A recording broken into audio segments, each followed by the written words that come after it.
Eclesiastes, capítulo 11.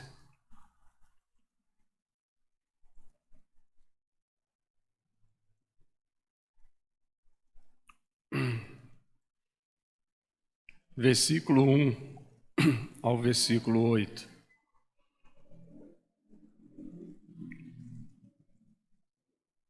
Bênção. Eclesiastes 11, verso 1 ao verso 8. Lança o teu pão sobre as águas, porque depois de muitos dias o acharás. E aí tem várias interpretações para isso, para esse texto. Alguns dizem que era colocar o grão do trigo ou do milho no navio, para o navio cruzar os mares e levar os grãos para outros lugares, aonde eles seriam transformados em pão, em comida, e traria o retorno a quem enviou o trigo, os grãos no navio. Outros dizem, a ideia aqui do autor era lançar a semente, ainda semente do arroz, ou do trigo, ou do milho, num lugar onde houvesse água, onde a água encheu, e ali você só tem aquele lugar para plantar, para colher. Mesmo não vendo o solo, você sabe que debaixo da água tem o solo e que aquela água um dia, em algum momento, ela vai abaixar e aquela semente que você lançou sobre a água encontrará o solo, e depois que a água abaixar, a semente vai germinar e vai nascer, e o tempo de você colher vai ser suficiente antes da próxima enchente. Por não esperar baixar a água para semear, então você tem que semear ainda com água. Por isso lança, o teu pão, lança a tua semente na água e depois ela vai germinar. Outra ideia é de que você deveria lançar mesmo a semente num lugar com água, e nesse mesmo lugar os animais entravam para beber e pisavam as sementes que você lançava. E também a água abaixando, a semente gera, produz, você colhe e você recebe os dividendos. O que o texto diz, o propósito, é que ele está dizendo assim: lança o teu pão sobre as águas, porque depois de muitos dias o achará. Não importa como você vai semear. Eu citei alguns exemplos de como poderiam ser aplicados esse texto, que era explicações dadas pelos comentaristas, pelas pessoas que trabalharam esse texto. Então, o modo não tão relevante para nós. O que é relevante nesse texto é que eu tenho que lançar o pão sobre as águas e crendo que depois de alguns dias, não se sabe quantos dias, mas crendo que o que você lançou, o que você fez, vai produzir resultado. Tem resultado. Não importa o tempo que leve, e nem as condições como você lança o pão sobre as águas. Mas se lançar o pão sobre as águas, crendo que o que você está fazendo é projeto, é bênção, Deus é glorificado nisso, lança o pão. E passados os dias certos, você vai ver o retorno disso, você vai achar. Aí ele diz no verso 2, reparte com 7 e ainda com 8, porque não sabes que mal sobrevirá à terra. Então, reparte o que você tem com pessoas, e quanto mais pessoas você fizer isso, quanto mais pessoas você praticar o bem, o amor, a graça, o favor, o servir, não importam as pessoas, não se preocupe com a qualidade das pessoas, mas simplesmente reparte com 7, com 8, com o que vem à tua frente.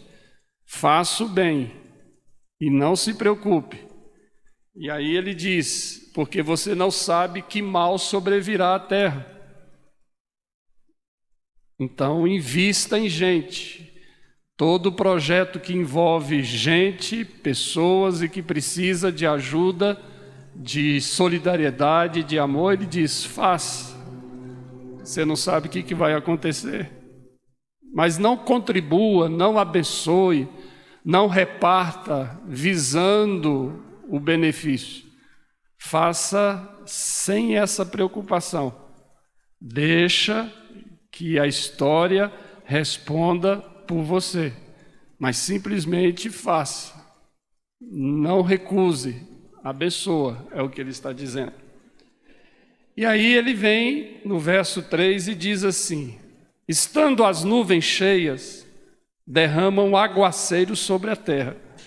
Caindo a árvore para o sul ou para o norte, no lugar em que ela cair, aí ficará.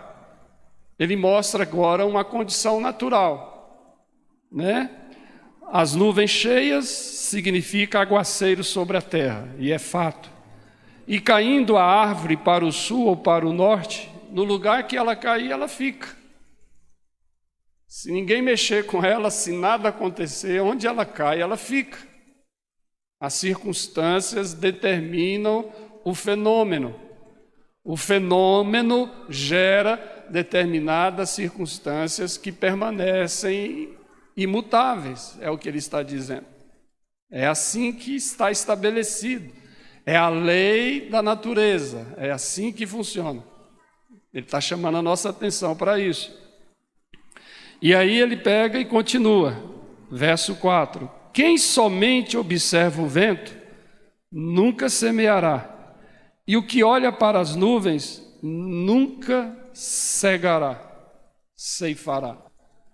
Aí ele está mostrando um fato interessante. A pessoa que fica observando o vento, ela se concentra e foca no vento e esquece o outro propósito que ela tinha na vida. Estão entendendo ou não? Ele está falando para você olhar para o que deve ser olhado e não perder tempo naquilo que não precisa ficar no seu foco.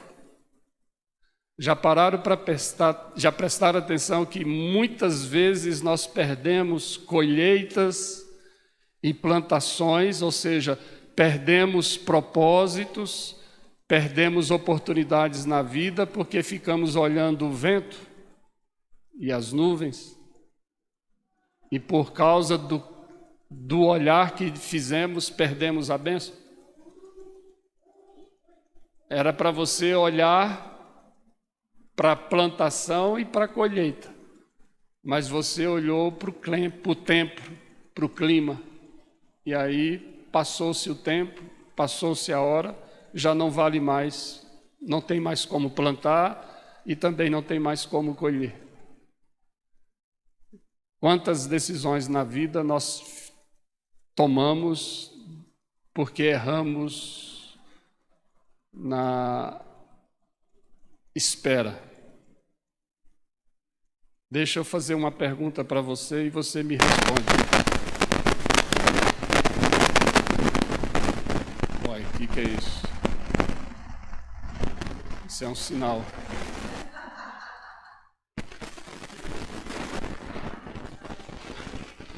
Vem cá, igreja.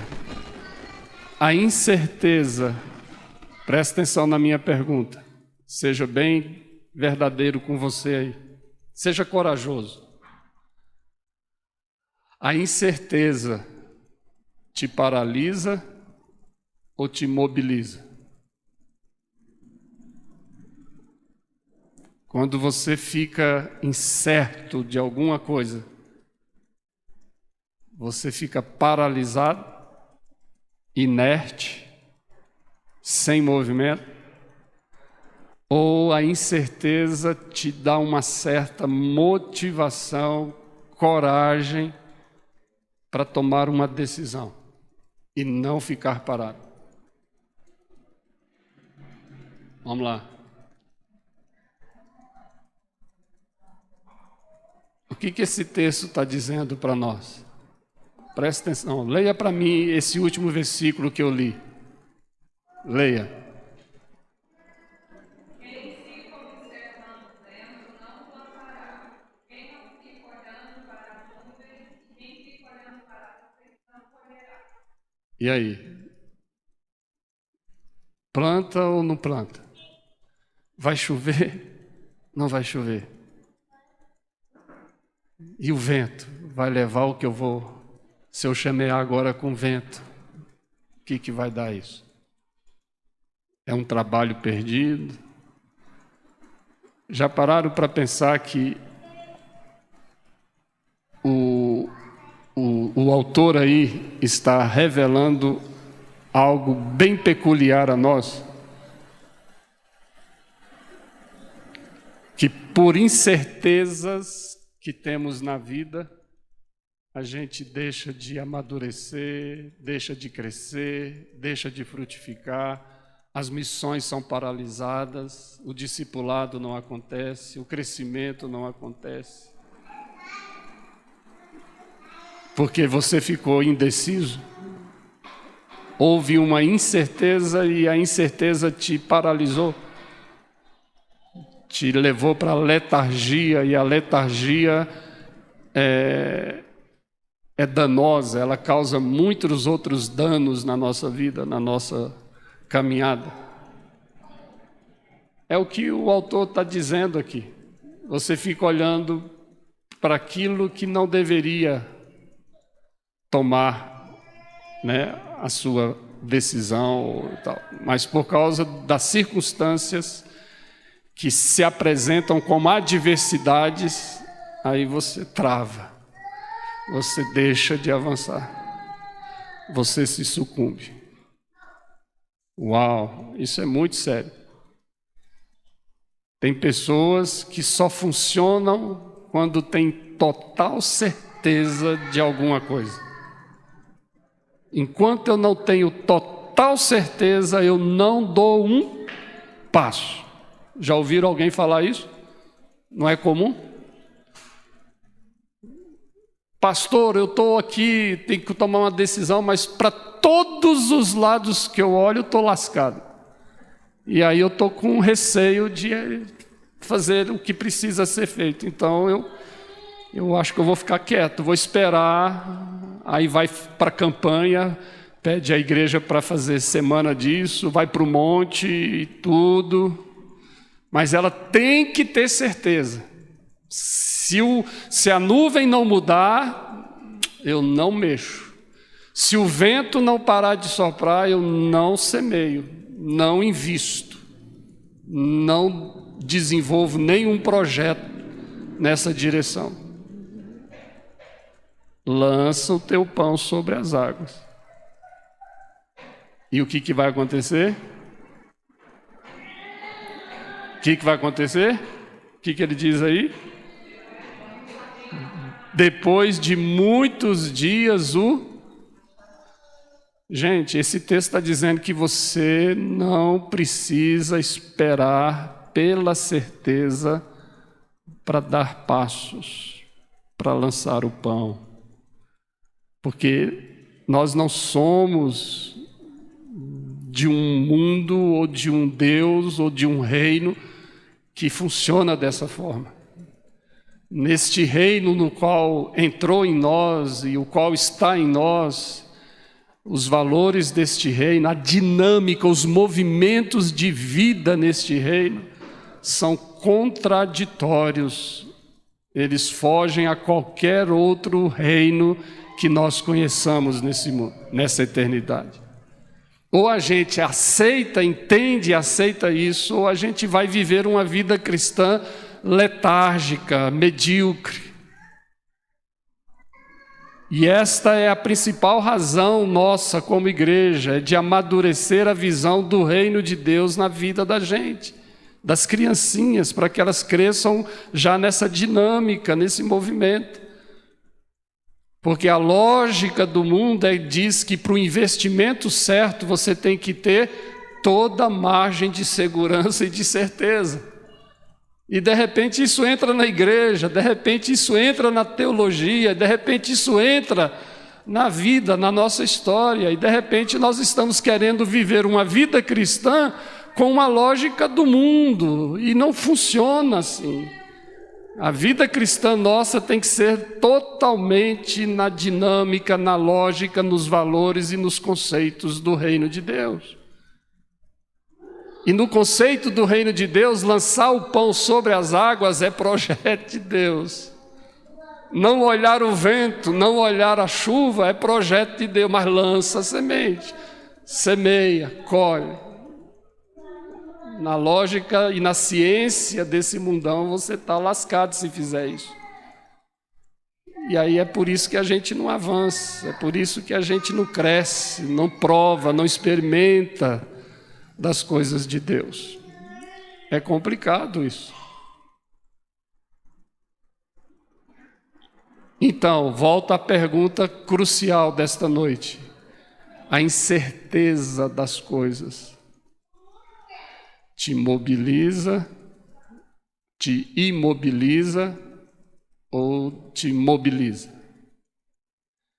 Você fica paralisado, deixa de funcionar tudo, você perde até apetite, você perde alegria, você perde a razão de viver, se fecha, se enclausura, se afasta, se isola,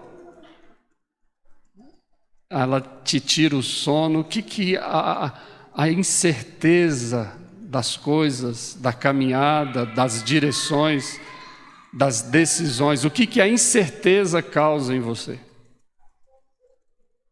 Uau, isso é muito sério. E se você chegou à conclusão de que ela te paralisa, de que você está perdendo o movimento, e isso é algo extremamente antagônico com o Deus que você crê, com o Deus que você segue. Porque o Deus que você crê, o Deus que você segue, o Deus que se revelou a você e o Deus que quer que você se aproxime dele, que você o conheça, é um Deus que se revelou para nós desde o jardim como um Deus que caminha, um Deus que anda. E andava Deus pelo jardim, e lá ele encontrava os regentes que também andavam pelo jardim. E a queda de Adão e Eva foi de paralisá-los, de desviá-los do caminho e de fazer com que eles ficassem estagnados. Mas mesmo pecando, Deus, por ser imutável, veio na virada do dia andando Deus pelo jardim. O pecado não imobilizou Deus, imobilizou o homem. Mas Deus é um Deus que se revela como um Deus que anda. E você vê esse Deus andando fora do jardim, na história de Israel, no Velho Testamento, Deus andando o tempo todo. E todo mundo que andava com esse Deus andava literalmente, peregrinava, tinha projeto, tinha caminhada, tinha que ir, tinha que vir, tinha que subir, tinha que descer, tinha movimento. Isso é maravilhoso, você vê isso o tempo todo na Escritura. E no Novo Testamento vem Jesus, o Deus Emanuel, que se fez presente conosco. E a Bíblia diz nos Evangelhos que andava Jesus, percorrendo Jesus, caminhando Jesus, e nas andadas, nas direções que Jesus seguia, ele encontrava gente paralisadas pelo pecado. Ele encontrava essas pessoas que foram paralisadas pelos os estigmas sociais, religiosos que pesavam sobre elas, e Jesus as encontrava, as curava, libertava, e tinha aquele encontro legal com elas e as colocava em movimento novamente. E ele dizia: vai, anda, não peca mais, não para, continua.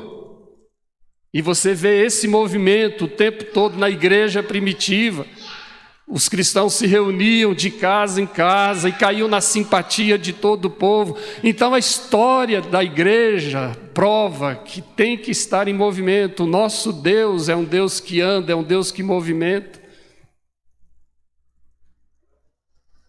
E aí agora vem a nossa história e a gente olha para as nuvens, olha para os ventos e deixa de lançar o pão sobre a água porque eu não tenho certeza. E aí a gente para, e aí perde a semeadura, perde a colheita, e aí bagunça tudo. E aí vem tudo que não presta e se aloja em nós e ao nosso derredor. Vem depressão, vem angústia, vem pensamentos maus, e um monte de coisa, E aí os conceitos que estão na cabecinha dos crentes hoje se eu não tiver certeza, eu não movimento. Uau, isso é muito forte. E aí como é que a gente muda uma cidade, como é que a gente alcança os povos e as nações com uma igreja que a começar do púlpito, na cabecinha de pastores e líderes, em toda a igreja, até na classe para as crianças, este ensino, essa ideia da incerteza que paralisa e não mobiliza. O que nós vamos fazer com igrejas desse jeito, com uma religiosidade assim, com uma cristandade que está com esse pensamento? Como é que nós vamos fazer as missões, alcançar os povos e fazer o que precisa ser feito, se a cabecinha das pessoas só funciona na certeza? E certeza para elas é garantia de sucesso, é garantia de retorno, de segurança no que se faz. E eu, pastor, que não tenho a cabeça desse jeito, mas por ser pastor, tenho que ficar ouvindo os crentes falando isso. E eu tenho que ter paciência e falar, ok, irmãos, vamos lá, você está vendo a nuvem, você está vendo o vento, e eu já não vejo nuvem nem vento, porque o que me move não é nada disso, mas você precisa ter a sua experiência. Está entendendo, igreja? A força do texto é muito jóia. Aí ele continua aí, vamos lá, né?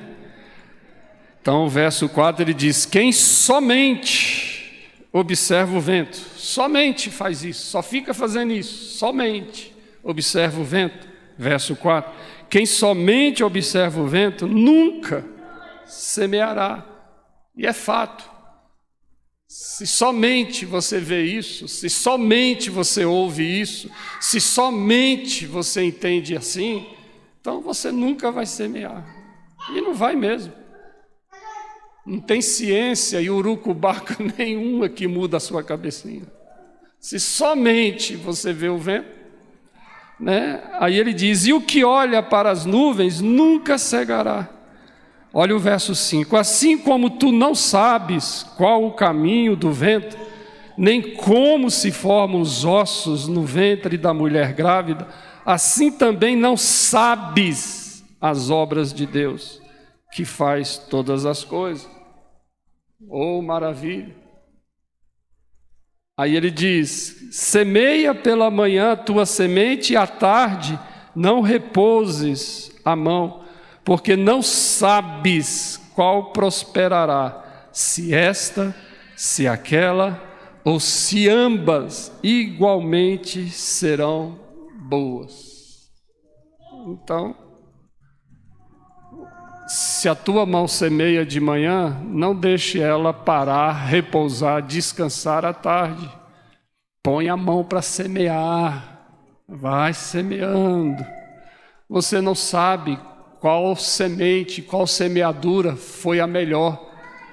Se foi a de manhã, se foi à tarde, se foi esta ou se foi aquela. Por não saber, semeia. Por isso ele diz, reparte com 7, ou com 8, mas reparte, semeia, faz o bem, lança, espalha, não limita, lança, não fique esperando ter certeza de nada para fazer o que é certo. O certo não precisa de certeza. O amor dado não precisa de certeza. Como é que eu vou amar essa pessoa se eu não tenho certeza que ela me ama? O que é isso? De onde vem essa palavra? Não é de Deus. Amor não tem necessidade de certeza. Uau, isso é muito forte. Tem gente esperando ser amado, certeza de que me ama, para que eu então possa... nem... Não funciona assim no reino de Deus. Já pensou se Deus tivesse que ter certeza de que eu amaria Ele, para Ele então mandar o Filho dele para mim? Ele não age assim. E por Ele não agir assim, Ele diz: façam do mesmo jeito que eu fiz. Eu amei vocês sem certeza nenhuma. Eu investi em vocês, eu lancei o pão sobre a água, sem nenhuma certeza. Eu não olhei o vento nem as nuvens para nascer como homem, para vir, para ter relação, relacionamento, aliança com vocês. E nós vivemos de um jeito que não combina com a identidade, com a natureza do nosso Deus. E Deus está dizendo: não tenha certeza para fazer o que a sua mão precisa fazer. Então, se a sua mão semeia de manhã, faz o bem de manhã, serve de manhã, abençoa de manhã, faz a tua mão fazer a mesma coisa à tarde. E se ela faz com 7 pessoas, faz com 8. Mas não para, porque você não sabe o que sobrevirá amanhã. Uau, vai, é assim que tem que fazer. Está entendendo, igreja? E aí? Deixa o passarinho pegar a minhoca? Obedece o dono do barco? Ou arrisca? Ou faz o que precisa ser feito? Amém? E aí ele continua.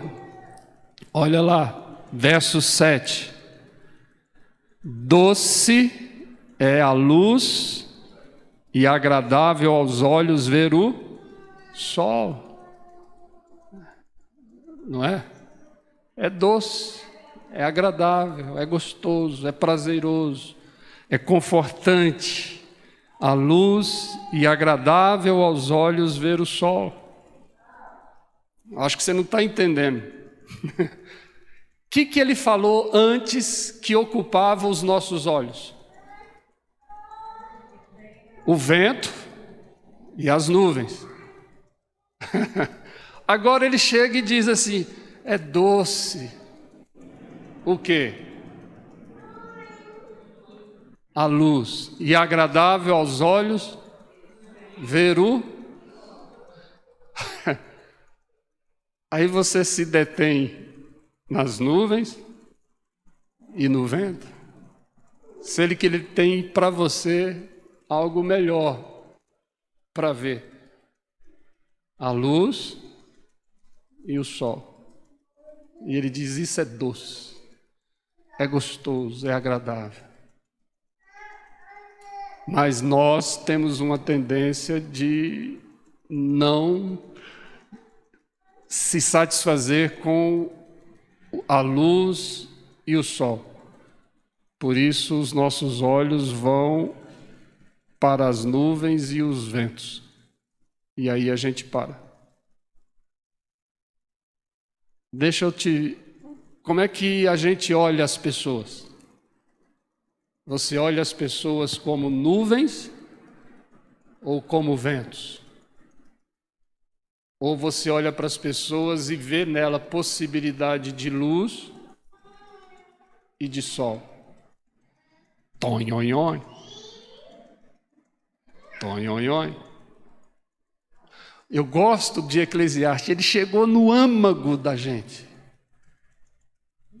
A nossa inclinação é sempre ver as pessoas como algo que não merece o nosso investimento, não merece o nosso amor, não merece o nosso perdão, não merece a nossa atenção, não merece eu estender a mão, não merece uma segunda chance, não merece credibilidade por causa dos pecados, das bagunças de vida que só geram em mim agora incerteza, incerteza, incerteza. E aí nós temos um olhar já carregado de preconceito, de perigos, de problemas, de defeitos. A sociedade olha para determinadas pessoas já com um olhar de condenação, de marginalização. A igreja faz a mesma coisa e nós vamos no mesmo caminho. E aí, quando a gente olha e vê nuvens e vê ventos nas vidas, nos relacionamentos, nós não lançamos o nosso pão sobre a água, nós retemos a nossa mão e não deixamos a nossa mão semear nem de manhã, nem à tarde. A gente se retrai, a gente se fecha. E aí vem o autor aqui e diz, olha, é gostoso, é doce a luz, é doce, é agradável ver o sol. Mas onde eu tenho que começar a ver isso? Nas pessoas, nos lugares aonde eu vou semear, nos lugares e nas pessoas onde a minha mão vai lançar, vai servir, vai abençoar, vai se solidarizar. Eu tenho que ver na prostituta luz. Uau! Jesus fez isso. Jesus olhava para determinadas pessoas com outro olhar. Ele via o que naquelas pessoas? Luz. Doce, nada de amargo. Embora elas eram intragáveis pela religião, pela sociedade, nela só havia trevas. Mas Jesus vem e as olha com o olhar de reino e fala, há luz ali. Há bênção ali, há recomeço ali, há possibilidade de amor ali. Oh, maravilha, eu gosto disso. Mas a gente tem dentro de nós uma inclinação natural para olhar para as nuvens e para os ventos. E aí deixamos de fazer o que é certo. Por causa da incerteza, nós paramos. E aí vem o texto aqui e diz, não, põe o teu olhar no lugar certo e olha as pessoas, e olha os campos, olha as possibilidades do jeito certo. Faz isso ficar doce aos teus olhos. Faz isso ficar agradável aos teus olhos. Quem é que tem essa capacidade de fazer isso? Você, está aí dentro de vocês. Mas aí você tem que negar a si mesmo, abrir mão de determinadas situações, conceitos, valores, aí você vai começar a ver. Né? Deixa eu só dar um exemplo. Eu gosto de dar exemplo lá de casa, e principalmente meu e da Rose, porque ela é minha esposa e ela tem que aceitar, né?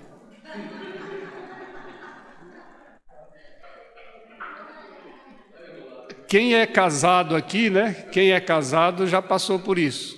Né? Quem não é casado, só imagina, né? O Augustão aí, Cristian, essa turminha aí, né? Só fica aí na imaginação. Mas a Rose, e eu também, né? Ela para mim e eu para ela, mas a Rose tem hora que faz coisas que eu não gosto. Né? Esses dias ela estava fazendo uma coisa lá e eu falei, poxa, para de fazer isso, né?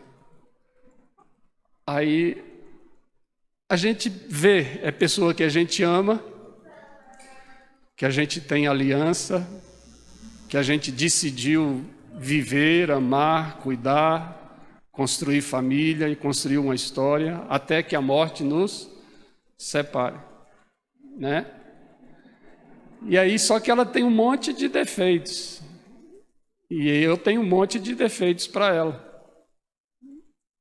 Mas aí, se eu não trabalhar isso, o que eu vejo de defeito nela vai ser cada vez mais forte, mais importante para a minha relação com ela. E aí, daqui um pouco, nós dois não damos mais conta de estarmos juntos. E aí, o que eu faço? É minha responsabilidade olhar para ela e vê-la como o meu sol, vê-la como a minha luz, para que isso seja doce, como diz o texto. Mas eu tenho que fazer isso. E aí eu vejo como ela é amável, como ela é cuidadora, como ela é fiel, como ela é humilde, como ela é simples. Aí eu vou começando a ver as virtudes, os valores, como ela é perseverante, persistente, como ela tem propósito, determinação. Aí eu começo a ver os valores. E aí, de repente, aquilo que me incomodava nela, que parecia ser assim, se torna menor.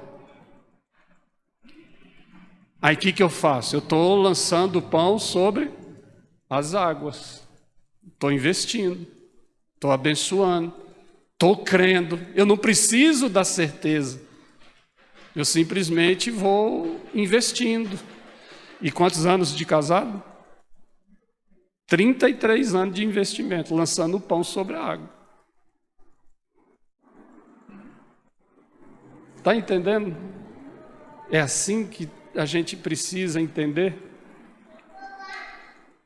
Eu tenho em mim o poder de transformar nuvens e ventos em sol e luz. Uau! Para que os meus olhos se agradem e que isso seja doce e me faça mover, mesmo sem ter certeza, mas eu vou movendo, vou caminhando. Você vai ficar só orando, Senhor, transforma isso na minha vida? Não, ele não vai, ele não funciona assim. Não é mais questão de oração, é de ação. É você pode, você deve. Eu não estou desvalorizando a oração, não, irmãos. Pode orar, mas eu, se fosse você, orava menos e agia mais. Porque está em você aí. Ele já te deu todo o ensino, toda a condição, todos os recursos para você fazer isso. Basta você querer, ter coragem. Fazer como o cachorrinho fez. Né? O cachorrinho viu a situação toda. Quando ele viu que aquela ave estava fazendo algo, porque ela estava lançando o pão dela sobre a água, porque ela tinha uma causa, que era alimentar os filhos. O cachorrinho, quando viu aquilo, falou assim, então eu também tenho que lançar o meu pão sobre as águas. E é o que a gente está precisando.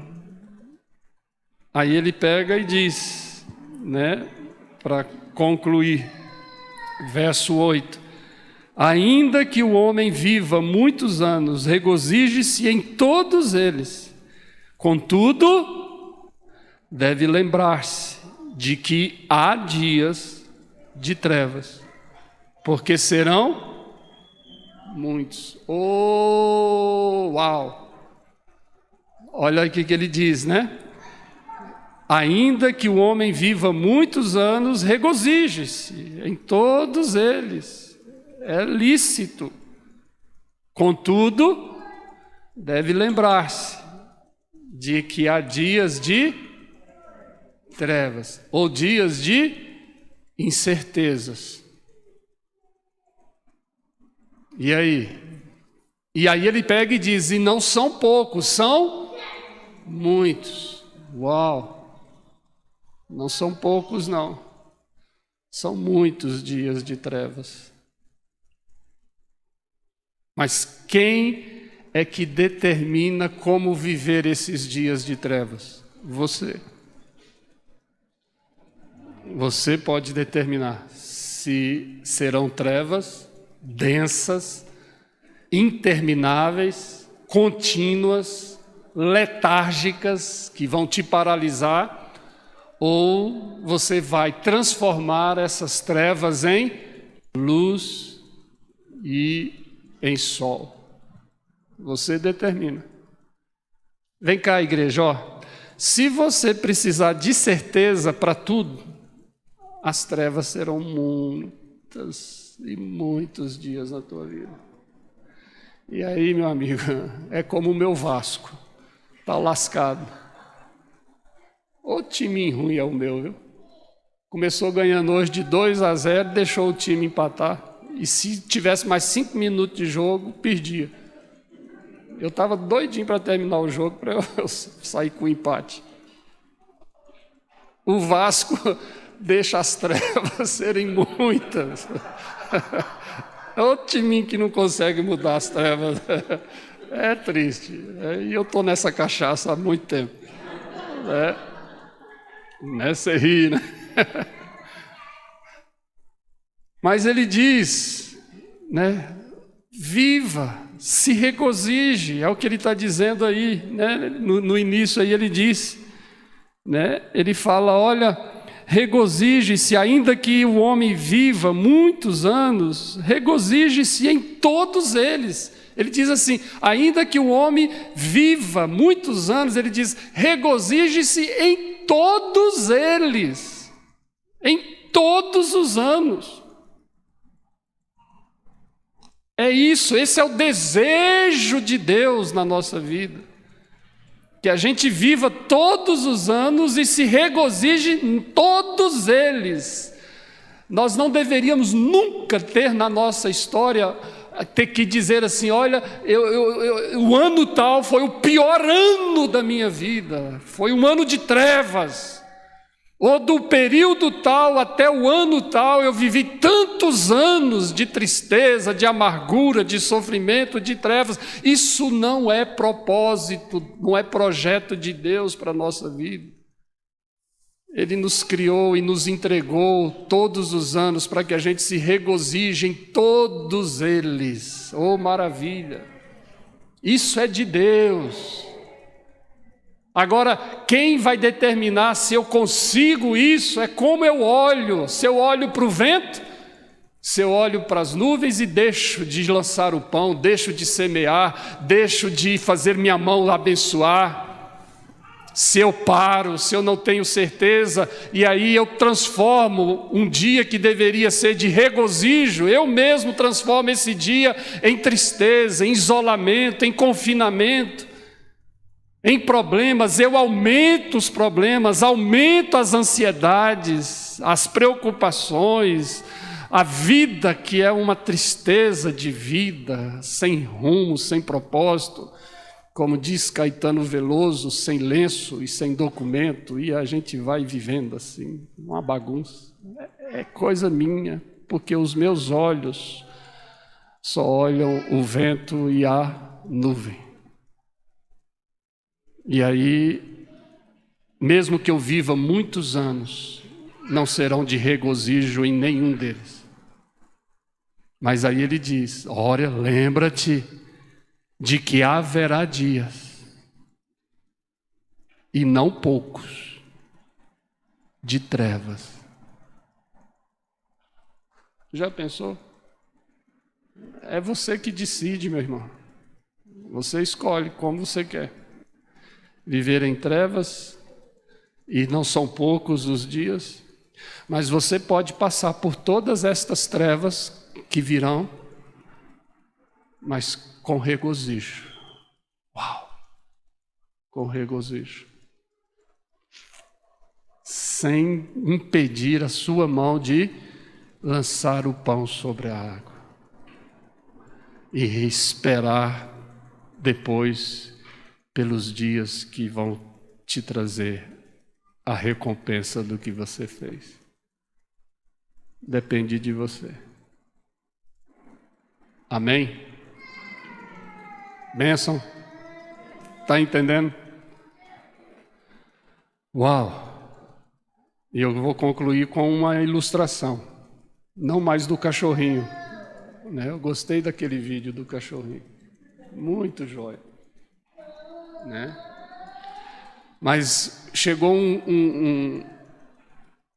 um jovem numa cidade pequena, numa vila, né? E ele descobriu que nessa vila tinha um velho sábio, um homem bem idoso, que ajudava todos os moradores daquela vila nas suas incertezas, nas suas trevas, nos seus problemas difíceis.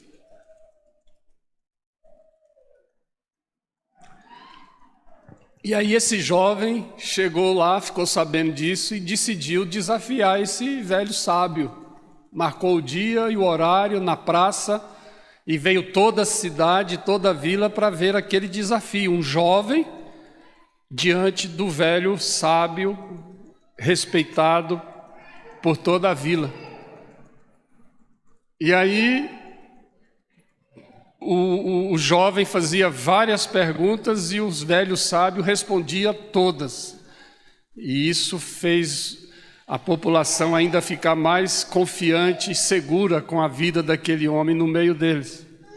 E o jovem, então, já cansado e sem argumento, já tendo que dar por convencido, resolveu com astúcia fazer um último desafio ao velho. Aí esse jovem foi, abriu uma gaiola, pegou um passarinho vivo, pequeno, e segurou o passarinho todo na sua mão. E todo mundo viu isso.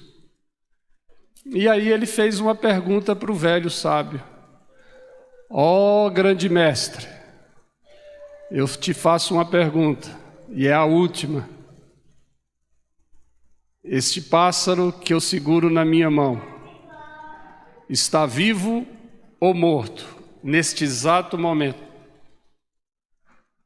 Aí o velho sábio pensou, se eu falar que ele está vivo, o jovem e me envergonha na frente de todo mundo, abrindo a mão e mostrando um pássaro morto. Se eu falar para ele que o pássaro está morto, ele simplesmente abre a mão e o pássaro voa. E aí o velho parou, pensou, refletiu e respondeu para o jovem, depende de você. E esta é a palavra de Deus para nós nesta noite. Depende de você. A pergunta que eu fiz foi, a incerteza te mobiliza ou te estagna? Ela faz você mover, lançar o pão sobre as águas, olhar as pessoas do jeito certo, mudar o olhar sobre elas? Ou você prefere ficar nas trevas esperando os muitos dias de trevas que virão? Isso paralisa você, impede você de caminhar, de avançar. Só depende de você. De mim não. É você que tem que decidir qual resposta você vai dar para você mesmo.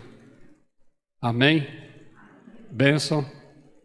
Vamos ficar em pé, vamos orar. Bênção. Lança, né, o teu pão sobre as águas. Lembra-te que ainda que você viva muitos anos, você pode se regozijar em todos eles. Só depende de você. Mas lembra-te que trevas virão. E serão muitas. Mas depende de como você vai ver. Nuvens, ventos ou luz e sol. Depende de você. Senhor, obrigado por esta noite. Guarda essa palavra no meu coração, no nosso coração, naqueles que vão ver pela internet. Oh, Senhor, abençoa. Gera propósitos na nossa vida por causa dessa palavra. Ela está muito clara no meu coração, mas eu quero que ela esteja do mesmo jeito no coração dos meus irmãos. Oh, Deus, o Senhor nos ajuda o tempo todo. Nós é que temos que nos ajudar agora. Oh, Senhor, muda o nosso olhar, muda a maneira da gente ver as coisas acontecendo nessa terra. Muda a maneira de eu olhar as pessoas, muda a maneira de eu olhar as circunstâncias da vida. Muda a maneira de eu olhar tudo que há nessa terra, para que eu não me paralise, para que eu não pare de abençoar, de lançar o pão sobre as águas. Oh Deus, para que eu não pare de semear e nem de colher. Oh Deus, abençoa. Se tem alguém aqui que está paralisado, sem vontade de caminhar, sem vontade de crescer, sem vontade de mudar, gente que está se satisfazendo em ficar assim, ó Pai, por favor, em nome de Jesus, muda isso. Gera alegria, regozijo na vida, porque é projeto de Deus. O Senhor quer que a gente viva muitos anos e que se regozije, que nos regozijemos em todos eles. Para que quando vierem as trevas, e os dias de trevas são muitos, diz aqui Eclesiastes, a gente mesmo no meio destes dias estejamos em paz, em movimento, semeando, colhendo, nos regozijando. Oh Deus, isso é bom para nós. Portanto, ajuda-nos a ajudar uns aos outros. Se tem gente aqui assim, nos ajude a ajudá-los e que eles queiram ser ajudados. Oh Deus, por favor, abençoa a tua igreja na terra, mobiliza os teus eleitos, para que as missões continuem, para que ninguém prejudique o movimento de Deus na terra. Oh Deus, por favor, se há alguém aqui nesta noite parado, colocando os olhos naquilo que não deve, oh Deus, ajuda essa pessoa. Em nome de Jesus, guarda essa palavra no nosso coração e que ela gere propósitos na nossa vida, para a glória do Senhor e para a edificação da tua igreja. Em nome de Jesus. Amém, Senhor. Amém.